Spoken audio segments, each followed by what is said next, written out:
नमस्कार, मैं हूं नम्रता पाराशर। आप देख रहे हैं बीवीएम का खबर 24। फरीदाबाद के थाने मुजेसर इलाके में स्थित सेक्टर 24 में रबर कंपनी में भीषण आग लग गई। आग लगने के कारणों के बारे में स्पष्ट तो नहीं पता चल सका है, लेकिन आग इतनी भीषण थी कि जब तक आग पर काबू पाया जाता तब तक रबर फैक्ट्री पूरी तरह से जलकर स्वाहा हो गई। तस्वीरें फरीदाबाद के सेक्टर 24 रबर फैक्ट्री की है, जहां सुबह फैक्ट्री में अचानक से आग लग गई। बता दें कि रबर फैक्ट्री होने के चलते आग इतनी तेजी से फैली कि आग पर काबू पाने में लगभग आधा दर्जन से ज़्यादा गाड़ी मौके पर पहुंची, लेकिन आग पर काबू नहीं पाया जा सका। वहीं चश्मदीद के मुताबिक उनकी बगल वाली फैक्ट्री से आग लगने के चलते धुआं उठ रहा था, तब जाकर उन्हें फैक्ट्री में आग लगने की जानकारी मिली, जिसके चलते बगल के अन्य फैक्ट्रियों में भी खलबली मच गई। फिलहाल लगभग आधा दर्जन से ज़्यादा गाड़ी मौके पर पहुंची और आग को बुझाने का प्रयास करने में लग गई। वहीं मौके पर पहुंचे सब इंस्पेक्टर महेंद्र की माने तो उन्हें जैसे ही आग लगने की सूचना मिली, वो अपनी टीम के साथ मौके पर पहुंचे और फायर ब्रिगेड को इसकी सूचना दी, जिसके बाद स्थानीय लोगों के साथ मिलकर आग पर काबू पाने का प्रयास किया गया और फिलहाल इसमें लगभग आधा दर्जन दमकल की गाड़ियां आग बुझाने में जुट गई। उन्होंने बताया कि आग बुझाने के बाद ही स्पष्ट हो पाएगा। चलिए खबरों में बात करेंगे अब मिलन शर्मा के बारे में, जो कि जर्मनी से नहीं बल्कि ज़मीन से जुड़ी हुई है। जर्मनी में प्रोजेक्ट मैनेजर की नौकरी छोड़कर एक गाय के पशुपालन शुरू करने वाली मिलन शर्मा 150 गौवंश की देखभाल कर रही है। वो 15 एकड़ में खेती कर रही हैं। इतना ही नहीं, 20 महिला व पुरुष उनके पास नौकरी भी करते हैं। फरीदाबाद के सेक्टर 21B की रहने वाली मिलन शर्मा के पशुपालक और किसान बनने की कहानी बड़ी ही दिलचस्प है। जर्मनी में प्रोजेक्ट मैनेजर की नौकरी तोड़कर उन्होंने पशुपालन और किसानी को चुना और अपनी मेहनत के बल पर आज उनका एक अलग ही नाम है। देश के 25 टॉप किसानों में मिलन शर्मा का नाम आता है। मिलन शर्मा के पशुपालक और किसान बनने की वजह से सबसे बड़ी उनके ससुर नारायण शर्मा का पशुओं के प्रति प्रेम था। उनके ससुर नारायण शर्मा को पशुओं से बेहद ही प्रेम था और जब वो जर्मनी से वापस आए और तो देखा कि ससुर की याद में साल 2018 में वो एक गाय लेकर आई थी, लेकिन धीरे धीरे गाय की संख्या बढ़ने लगी, जिसके बाद उनके पास गायों की देखभाल करने लगी। नौकरी करने में से किसी एक को चुनना था। उन्होंने जर्मनी की कंपनी में प्रोजेक्ट मैनेजर की नौकरी को छोड़ दिया और पूर्ण रूप से गौवंश की देखभाल करने में जुट गई। चलिए बढ़ेंगे अगली खबर की ओर। फरीदाबाद के ऊंचे गांव में बिजली दफ्तर के कर्मचारी काफी गुस्से में रोष प्रदर्शन करते दिखाई दिए। इस दौरान सभी कर्मचारी गुस्से में पुलिस प्रशासन के खिलाफ जमकर नारेबाजी करते दिखाई दिए और भाईचारा जिंदाबाद के नारे लगा रहे थे। दरअसल पूरा माजरा 27 जून का है। 27 जून की रात को दफ्तर का कर्मचारी ALM कृष्ण कुमार अपनी ड्यूटी को समाप्त कर घर जाने की तैयारी कर रहा था। उसी वक्त आकाश सिनेमा हॉल के यहाँ दो युवकों ने कृष्ण कुमार के साथ हाथापाई की, जिसकी शिकायत विभाग के कर्मचारियों ने आदर्श नगर थाने में की, लेकिन करीब हफ्ता भर बीत जाने के बाद भी पुलिस ने आरोपियों के खिलाफ किसी भी तरह की कोई कार्यवाही नहीं की। इस पर गुस्साए बिजली विभाग के कर्मचारियों ने बिजली दफ्तर में पुलिस प्रशासन पर अपनी नाराजगी जाहिर की। साथ ही मीडिया के माध्यम से गुहार लगाई है कि जल्द से जल्द आरोपियों के खिलाफ उचित कार्यवाही की जाए, अन्यथा विभाग के कर्मचारी भाईचारा निभाते हुए रोष प्रकट करते हुए प्रदर्शन करने पर मजबूर हो जाएंगे। आज जो धरना दिया गया है किस लिए दिया गया है? ये जो धरना दिया गया है जी, हमारा जो ALM है जी कृष्ण कुमार, जिसकी ड्यूटी है आकाश सिनेमा पे जी, उसके साथ आदर्श नगर के दो बंदे हैं, उन्होंने मारपीट और झगड़ा किया है जी। जो झगड़ा किया है वो गलत किया है। इसी उसमें हमने अपनी मांग SHO से मिले हम आदर्श नगर, कंप्लेंट भी, जिस पर कोई अभी तक कार्रवाई नहीं हुई है जी। 27/6 को दी है जी वो कंप्लेंट। आज तक उस पर 4/7 है आज तारीख, तो एक सप्ताह से हो गया, उस पर अभी तक कोई भी कार्रवाई की नहीं गई। अगर आगे भी कोई कार्रवाई नहीं की जाएगी तो उसके बाद क्या करोगे आप? उसके बाद हमारे पास तो एक ही हथियार है जी, हमारा जो है अपना स्ट्राइक करनी है, वो करनी है, अपने प्रदर्शन करना है, रोष प्रदर्शन जी। जो रोष प्रदर्शन है उसी को कर सकते हैं, दफ्तर को बंद करेंगे जी। हम तो यही मांग करेंगे कि हमारी जो है आगे न्याय मिले और हम अपना काम नेक नियत से करते रहें आगे भी। तैयारी कर रहा था सेंटर जी, तो वो आए और उससे ज़बरदस्ती वो कंप्लेंट कराने की बात की। उसने उनको समझाया कि भैया मेरी ड्यूटी अब ख़त्म हो रही है, मुझे जेल साहब ने 1-2 घंटे के लिए उसमें रोका था और अब मैं जा रहा हूँ घर के, रात के 1 बज रहे, मुझे जाने दो। तो उन्होंने दारू पी रखी थी और वो ज़बरदस्ती उससे कंप्लेंट कराने की जिद करने लगे। उस भैया ने जब मना कर दी तो उसके साथ उन्होंने मारपीट की, गाली गलौज की और उसके कान पर उन्होंने थप्पड़ मारा जिससे कि उसके कान में ब्लड आ गया। और हमने उसकी जो है ना MLR कटवाई अपना बल्लभगढ़ ये सिविल हॉस्पिटल से, और वो हमने 27/6 को सुबह करीब दोपहर 3 या 4 बजे के करीब हमने SHO आदर्श नगर को हमने जाके ये लिखित में कंप्लेंट दी 27/6 को। उन्होंने कोई कार्रवाई नहीं करी।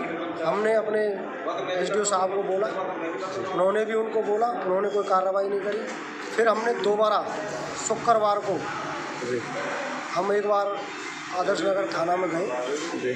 हमने उनसे बोला जी हमने आपको एप्लीकेशन दी है रिटर्न में, तो उन्होंने दोषियों के खिलाफ ना तो कोई FIR दर्ज की और ना उनके खिलाफ कोई कार्रवाई की। चलिए खबरों में बात करते हैं एक हाई वोल्टेज ड्रामे के बारे में जिसका वीडियो जमकर वायरल हो रहा है। दिल्ली से सटे फैजाबाद में लगातार गुंडागर्दी के मामले बढ़ते जा रहे हैं। ऐसा ही एक ताज़ा मामले की वीडियो फैजाबाद में भी वायरल हो रही है, जिसमें एक ट्रैक्टर चालक ने अपने कुछ साथियों के साथ मिलकर बीच सड़क में खड़े होकर हाई वोल्टेज ड्रामा किया और जमकर गुंडागर्दी की। घटना की सूचना मिलने के बाद मौके पर पहुंची पुलिस भी ट्रैक्टर चालक की गुंडागर्दी को देखकर तमाशबीन बनी रही। आइए समझाते हैं आखिरकार मामला क्या है। दरअसल वायरल वीडियो में आप देख सकते हैं कि हरे कलर की टी-शर्ट पहने हुए ये शख्स, जो कि एक ट्रैक्टर चालक है, जो पुलिस के सामने भी हाई वोल्टेज ड्रामा कर रहा है। जानकारी के मुताबिक ये ट्रैक्टर चालक बल्लभगढ़ सब्जी मंडी के पास से रोड क्रॉस कर रहा था, तभी सामने से आए इको वैन से इसकी टक्कर होते होते बची। बस मामला यहीं से बढ़ गया। ट्रैक्टर चालक ने इको वैन को रोक लिया और अपने अन्य ट्रैक्टर चालक साथियों को बुलाकर इको वैन में ट्रैक्टर से टक्कर मारकर क्षतिग्रस्त करने की धमकी देने लगा। जैसे कि आप सुन सकते हैं कि किस प्रकार से पुलिस के सामने ही ट्रैक्टर चालक इको वैन को ट्रैक्टर से कुचलने की धमकी दे रहा है। इस बीच इको वैन चालक ट्रैक्टर चालक के हाथ जोड़कर माफी मांगता भी दिखाई दिया, लेकिन पुलिस और आम लोगों को समझाने के बावजूद भी ट्रैक्टर चालक टस से मस नहीं हो रहा है। बता दें कि सफ़ेद कलर की इको वैन में चालक के साथ उसके बच्चे और बीवी भी बैठे थे। बावजूद इसके इस ट्रैक्टर चालक का हाई वोल्टेज ड्रामा चलता रहा। जैसे तैसे लोगों ने इको वैन को वहां से निकलने में मदद की, जिसके चलते इको वैन चालक अपनी और अपने परिवार की जान बचाकर वहां से निकल पाया। अन्यथा यदि कुछ देर और हो जाती तो ट्रैक्टर चालक अपने ट्रैक्टर से इको वैन में टक्कर मार देता और कोई भी बड़ा हादसा हो सकता था।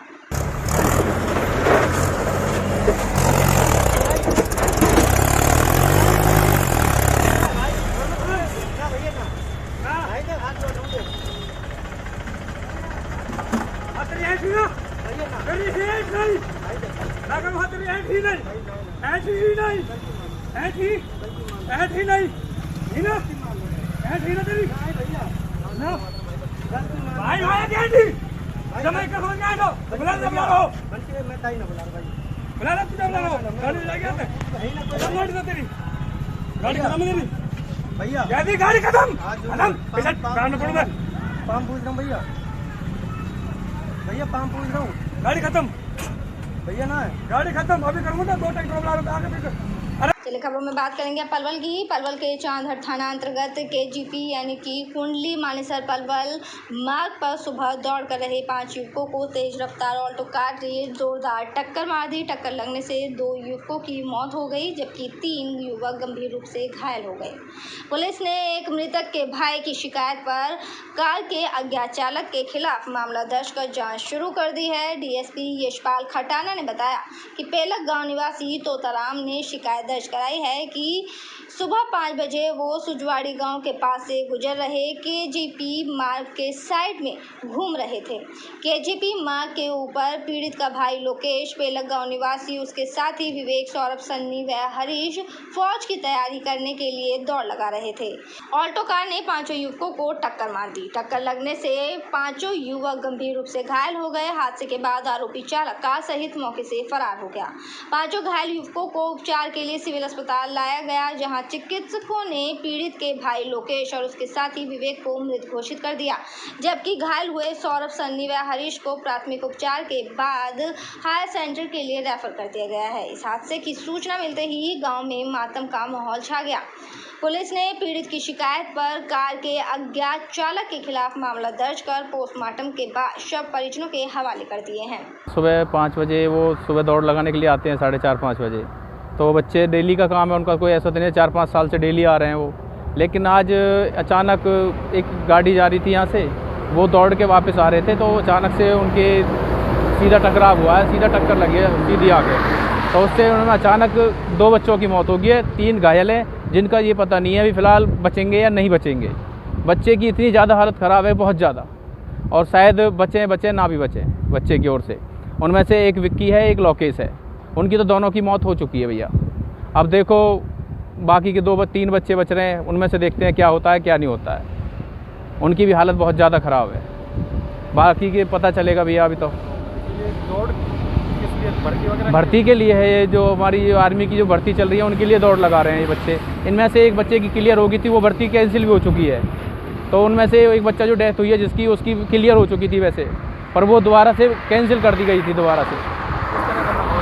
बहुत ज़्यादा दुख फैला पड़ा, चारों तरफ पब्लिक पागल हुई पड़ी है इस टाइम, इतने परेशान। पहले गांव के बच्चे थे, सुबह रेस वगैरह लगाने चले गए थे, तो अल्टो गाड़ी है जिसका नंबर मिल गया है, उसे सीधी टक्कर मारी उनको, जिसमें 2 बच्चे एक्सपायर हो गए और 3 इंजर्ड हैं अभी, जो सरवज्जा हॉस्पिटल और गुरु नानक हॉस्पिटल में उनका इलाज चला हुआ है। दोनों बच्चों में केस रजिस्टर करके भी पोस्टमार्टम करा के डेड बॉडी वाहन के हवाले कर दी गई है। अज्ञात चालक के खिलाफ केस दर्ज कर लिया है। अज्ञात चालक के खिलाफ किया है अभी तो, लेकिन गाड़ी का नंबर आ चुका है। चलिए रुक करेंगे अगली खबर की। और पलवल के चर्चित जानलेवा हमले के 2 कुख्यात आरोपियों को अपराध जांच शाखा पुलिस ने गिरफ्तार कर लिया है। आरोपियों को वारदात में प्रयोग किए गए चाकू व कार भी बरामद करने के बाद रिमांड पर ले जाने की तैयारी शुरू कर दी गई है। अपराध जांच शाखा इंचार्ज विश्व गौरव ने बताया कि 29 जून को शिवराम ने लिखित शिकायत पुलिस को में दर्ज कराई थी कि 28 जून की रात को उसके पुत्र विकास व उसके दोस्त के साथ गोलाय स्कूल के निकट अंजुम एवं उसके आधा दर्जन साथियों ने मिलकर मारपीट करते हुए जानलेवा हमला किया। इस हमले में अंजुम ने उसके पुत्र विकास भारद्वाज पर चाकू से छाती और पीठ पर वार कर गंभीर रूप से घायल कर दिया। इस मामले में त्वरित कार्यवाही करते हुए अपराध जांच शाखा पुलिस ने हमले के मुख्य आरोपी अंजुम और उसके साथी अनिल को रसूलपुर चौक से गिरफ्तार कर लिया। आरोपी से पूछताछ में सामने आया कि पुराने झगड़े में हुई बहस की रंजिश को लेकर इस वारदात को अंजाम दिया गया था। इस वारदात में सैनी नगर निवासी दीपक भी घायल हुआ। उन्होंने बताया कि आरोपियों को अदालत में पेश कर रिमांड पर लिए जाने की तैयारी की जा रही है। सर, एक युवक को चाकू मार के घायल किया गया था, जानलेवा हमला हुआ था। क्या था पूरा मामला, किस बात को लेके ये झगड़ा हुआ और क्या कार्रवाई है इसकी? एक 28/6/2022 की बात है, गोला स्कूल के पास की बात है। इस संबंध में 29/6 को रात को ही एक दरख्वास्त दी गई। विकास है लड़का जो घायल हुआ है, उसके पिता ने शिवराम ने दरख्वास्त दी थी कि भाई कुछ लड़कों ने मेरे बेटे को की गाड़ी रुकवा कर और उसके साथ मारपीट भी की तथा उसे चाकू मारा। और इस संबंध में उन्होंने एक अंजुम नाम के शख्स का नाम लिया है और उसके साथ 6-7 अन्य थे। इसमें हमने कार्रवाई करते हुए जो एसपी साहब के आदेश अनुसार जो अगली कार्रवाई हमारे पास आ चुकी थी, तो हमने इसमें अंजुम और एक अनिल को गिरफ्तार किया है। दोनों ही शेखपुरा के रहने वाले हैं और इसमें अंजुम से चाकू रिकवरी करनी है और अनिल से एक गाड़ी i20 रिकवरी करनी है, जिसके लिए हमने अब इनका रिमांड लेना है। सर, झगड़े की कोई वजह सामने? झगड़े की वजह अब तक पूछताछ में ये आई है कि पीछे भी इनकी आपस में कोई बहस हुई थी, जिसका यह परिणाम ये हुआ है। कहाँ से गिरफ्तारी की गई है? इन दोनों के हमने अभी रसूलपुर से गिरफ्तार किया है। पूरे झगड़े में कोई और भी घायल है?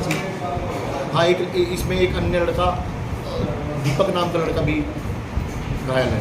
चलिए खबरों में में बात करेंगे एक फर्जी पुलिसकर्मी की। उत्तर प्रदेश के कासगंज में पुलिस का स्पेशल स्टाफ बनकर कानून का डर दिखाकर लोगों से रुपए ऐंठने वाले फर्जी इंस्पेक्टर को पलवल पुलिस के एवीटी स्टाफ ने गिरफ्तार करने में सफलता हासिल की है। पुलिस ने आरोपी के कब्जे से पुलिस की वर्दी, आई कार्ड और 6,150 रुपए के नकली नोट भी बरामद किए हैं।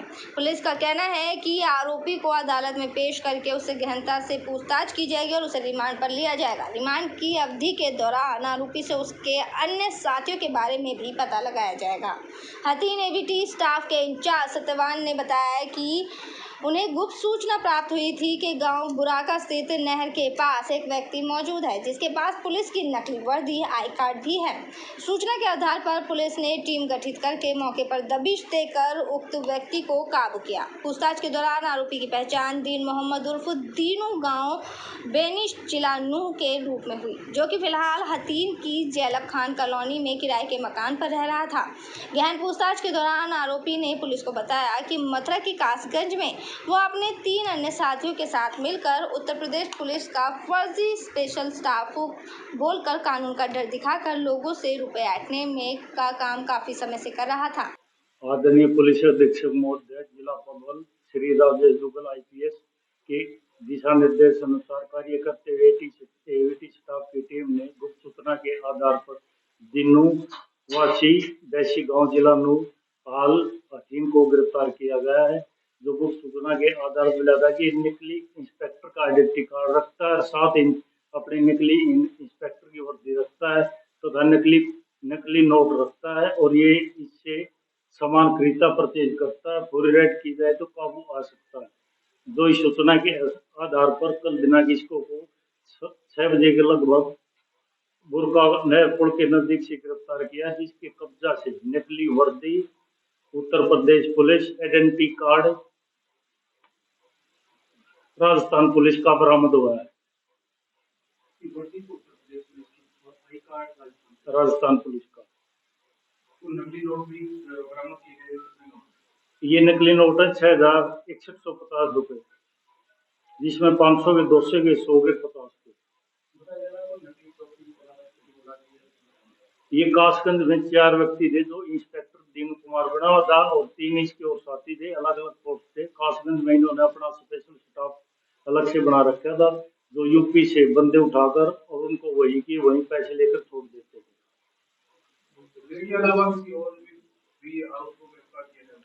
ना इसके अलावा कोई आरोपी गिरफ्तार नहीं हुआ। मेरे साथ खबरों में फिलहाल इतना ही। आप बने रहिए BVM के खबर 24 के साथ। फिलहाल मुझे दीजिए इजाजत। नमस्कार।